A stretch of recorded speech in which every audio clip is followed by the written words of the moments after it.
के बारे में हम जानत नहीं, लेकिन तू सुनाइए ना।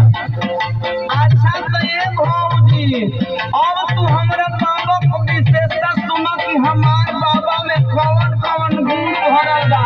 फेर ना लगे नजरिया हो, फेर ना लगे नजरिया, देख के एक झुना हो गलती से अखियां